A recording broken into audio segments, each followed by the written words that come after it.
Imagina viver numa época em que cientistas achavam que os dinossauros eram praticamente dragões desajeitados. Criaturas gigantes, sim, porém lentas, estúpidas e quase sem vida. Agora corta pra hoje. Penas coloridas, comportamentos complexos, estratégias de caça e um tiranossauro que pode ter sido tão inteligente quanto mortal. Mas o que aconteceu? Como a visão da ciência mudou tanto em tão pouco tempo? Hoje você vai descobrir como os dinossauros saíram de monstros bobos para criaturas mais vivas do que nunca. E te garanto, o que você vai ver até o final vai mudar completamente a forma como você imagina um mundo pré-histórico.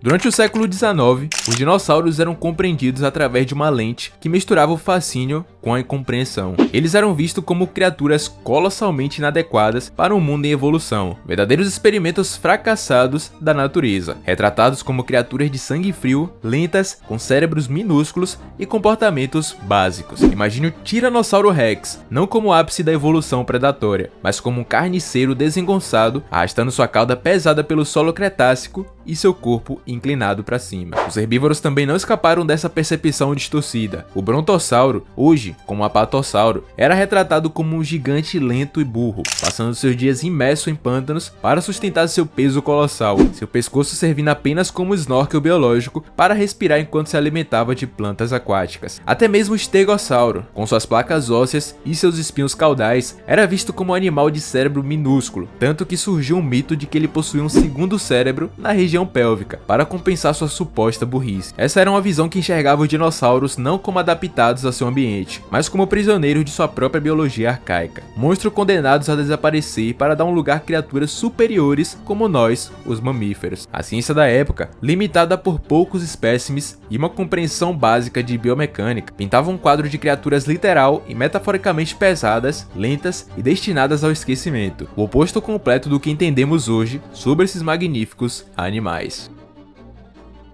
A década de 70 não foi apenas uma mudança de década, mas foi um verdadeiro marco da paleontologia, um período em que os especialistas chamariam de renascimento dos dinossauros. Esse foi um momento crucial onde os velhos dogmas começaram a desmoronar, substituído por ideias que redefiniram completamente nosso entendimento. Tudo começou com uma pergunta aparentemente simples, porém revolucionária: e se os dinossauros não fossem lentos e de sangue frio? Foi nesse clima de questionamento que o paleontólogo John Ostrom reexaminou os fósseis de Deinonychus, um predador de porte médio com uma garra gigante curvada em cada pé. Ostrom argumentou, com base em sua anatomia, que essa criatura era ágil, ativa e provavelmente de sangue quente. Um salto conceitual monumental que abalou as fundações da paleontologia clássica. Essa nova interpretação não estava isolada. Ela se conectava perfeitamente à teoria proposta ainda na década de 60 por ele e posteriormente aprofundada por Bob Baker, de que os dinossauros eram ancestrais diretos das aves atuais. Baker, um dos maiores divulgadores dessa nova visão, usou evidências como a postura ereta e a relação predador-presa para pintar um quadro dos dinossauros como criaturas dinâmicas, energeticamente ativas e comportamentalmente complexas. De repente, o Velociraptor, antes um coadjuvante, foi reposicionado como um caçador esguio, inteligente e implacável. Essa revolução não aconteceu apenas nos artigos científicos, ela capturou a imaginação do público, tanto que revolucionou em filmes como Jurassic Park, que apesar de licenças artísticas, popularizaram essa visão moderna de dinossauros ágeis e inteligentes. O Renascimento foi, portanto, uma fusão de ciência corajosa e cultura popular, transformando a percepção dos dinossauros de relíquias fracassadas para dinossauros que eram muito mais vibrantes e perigosos do que jamais havíamos sonhado.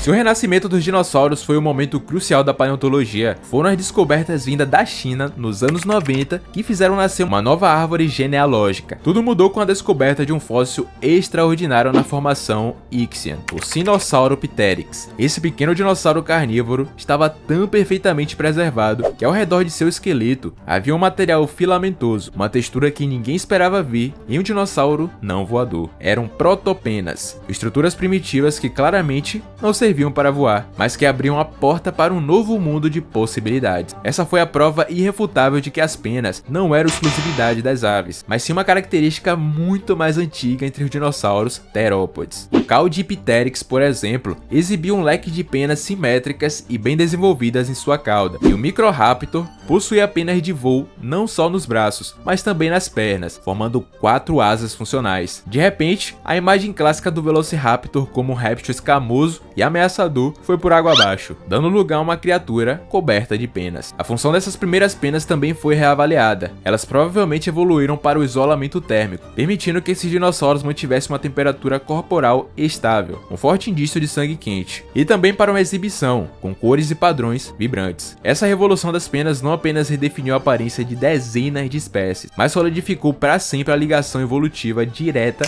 entre dinossauros e aves, transformando nosso entendimento de que as aves não são descendentes dos dinossauros, elas são dinossauros, os únicos da linhagem a sobreviver até os dias atuais. O tiranossauro, por outro lado, um lagarto gigante, agora é frequentemente reconstruído com uma cobertura fina de penas ou protopenas, especialmente em indivíduos mais jovens. A descoberta das penas foi muito mais do que a questão estética, foi a peça central que faltava no quebra-cabeça, confirmando que o mundo dos dinossauros era mais colorido, mais dinâmico e muito mais próximo de nós do que qualquer um poderia ter imaginado.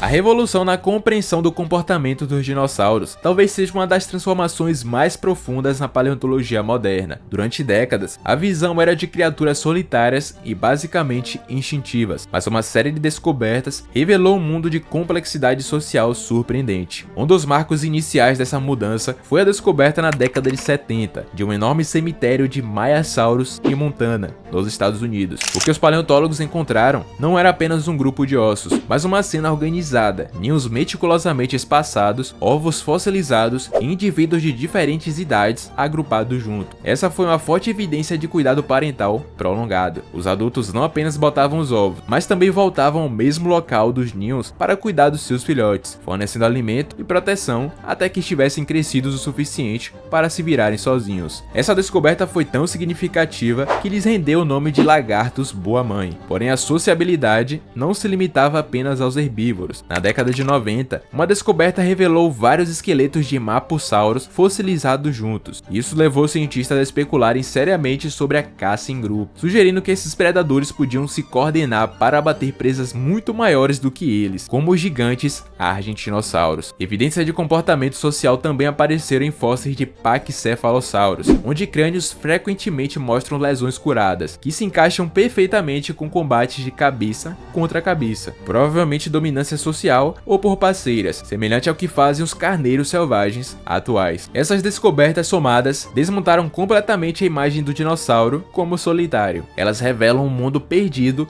onde a comunicação, a cooperação, o cuidado com a prole e os laços sociais eram tão cruciais para a sobrevivência quanto garras afiadas ou dentes serrilhados.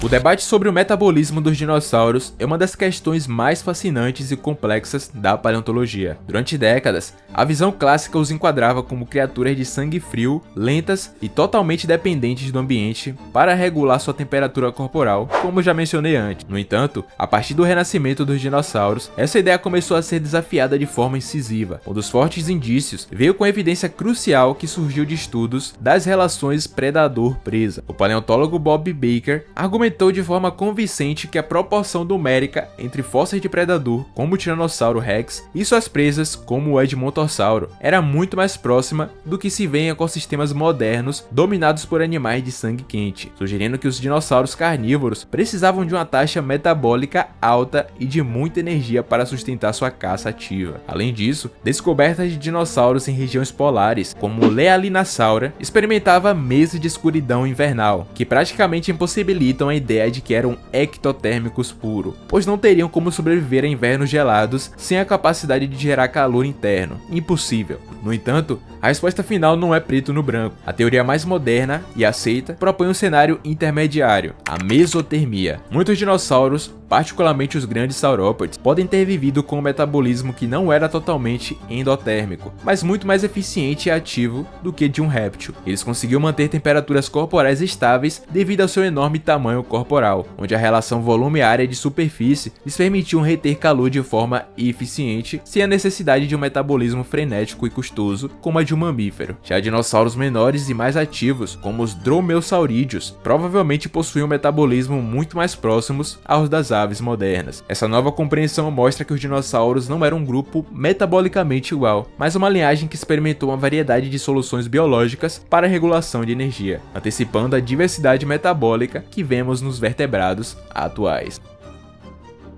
A revolução na compreensão da aparência dos dinossauros talvez seja a transformação mais visualmente impactante da paleontologia, uma mudança que literalmente redesenhou essas criaturas em nossa imaginação. A descoberta das penas foi um ponto de partida, mas foi a sofisticação das pesquisas posteriores que realmente trouxe essas criaturas à vida, com cores e texturas que ninguém imaginava algumas décadas atrás. Técnicas de análise de melanossomos permitiram que os cientistas começassem a decifrar a paleta de cores real de alguns dinossauros. Foi assim que descobrimos que o pequeno Sinosauropteryx possuía um padrão de listras laranjas e brancas em sua cauda, uma característica provavelmente usada para camuflagem ou exibição. Essa abordagem científica transformou a reconstrução paleoartística de um exercício de especulação para uma interpretação baseada em evidências reais. O Anchiornis, um dinossauro alado do período Jurássico, tornou-se um dos primeiros a ter sua coloração quase completa, revelando um animal com penas cinzas no corpo, manchas brancas nas asas e um impressionante topete vermelho na cabeça. Essa descoberta foi um golpe final na imagem antiquada dos dinossauros como criaturas escamosas, inclusive o próprio Tiranossauro Rex, que passou por uma revisão drástica. Embora debates sobre a extensão de sua cobertura de penas continuem, a ideia de que os juvenis podiam ser cobertos por uma espécie de penugem ganhou força, enquanto os adultos podem ter exibido poucas penas em algumas áreas. Os herbívoros também ganharam novos visuais. O Psittacossauro é frequentemente retratado com uma vibrante mistura de penas escamosas, e o Carnotauro possui impressionantes escudos ósseos, possivelmente padrões de pele coloridos para intimidar os rivais ou atrair parceiras. Mas talvez nenhum outro dinossauro simbolize tão bem evolução estética e científica quanto o espinossauro. Desde sua primeira reconstrução nos anos 1910 como um predador terrestre com aparência genérica de um terópode, o espinossauro passou por inúmeras transformações. Durante décadas, foi retratado como um carnívoro gigante com espinhos dorsais e um focinho mais fino, mas novas descobertas, especialmente nas últimas 2 décadas, mudaram tudo. Desde a representação de Jurassic Park, que mudou a forma como vimos esse animal, fósseis foram encontrados no Marrocos, que revelaram adaptações aquáticas impressionantes, pernas mais curtas, cauda em forma de remo e ossos mais densos, sugerindo que o espinossauro era um predador semi-aquático, talvez o primeiro dinossauro conhecido a viver mais na água do que na terra. Sua aparência, antes monstruosa e fantasiosa, hoje é reinterpretada de forma muito mais coerente com a biologia. Um animal adaptado a nadar, pescar e a caçar em rios. Essa nova estética vai muito além do embelezamento. Ela reflete uma compreensão mais profunda da ecologia e do comportamento desses animais.